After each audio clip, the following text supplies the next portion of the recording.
حدیث نمبر 3382 حضرت سہل بن سعد سعدی رضی اللہ تعالیٰ عنہ سے مروی ہے کہ ایک عورت نے رسول اکرم صلی اللہ علیہ وسلم کی خدمت میں حاضر ہو کر عرض کیا، یا رسول اللہ صلی اللہ علیہ وسلم، میں آپ کے پاس آئی ہوں کہ اپنے نفس کو آپ کی خدمت میں بطور حبہ پیش کروں۔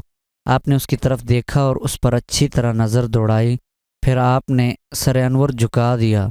جب عورت نے دیکھا کہ آپ نے اس کے بارے میں کوئی فیصلہ نہیں فرمایا تو وہ بیٹھ گئی۔ صحابہ کرام میں سے ایک شخص نے کھڑے ہو کر عرض کیا، یا رسول اللہ صلی اللہ علیہ وسلم، اگر آپ کو اس کی حاجت نہ ہو تو اس کا نکاح مجھ سے کر دیں۔ آپ نے پوچھا، کیا تمہارے پاس مہر کے لیے کوئی چیز ہے؟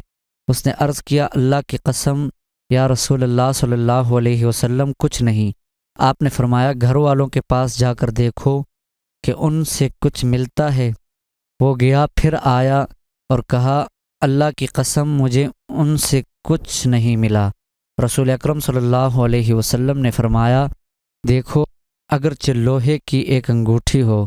وہ گیا، پھر آیا اور عرض کیا، اللہ کی قسم یا رسول اللہ، لوہے کی انگوٹھی بھی نہیں ملی، البتہ یہ میری چادر ہے۔ اس نے کہا، میں اپنی نصف چادر اس کو دے دوں گا۔ رسول اکرم صلی اللہ علیہ وسلم نے فرمایا، تمہاری چادر کیا کرے گی؟ اگر تم پہنو گے تو اس پر کچھ نہیں ہوگا، اگر وہ پہنے گی تو تم پر کچھ نہیں ہوگا۔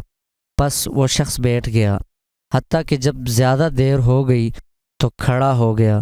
رسول اکرم صلی اللہ علیہ وسلم نے اسے جاتے ہوئے دیکھا تو اس سے بلانے کا حکم دیا۔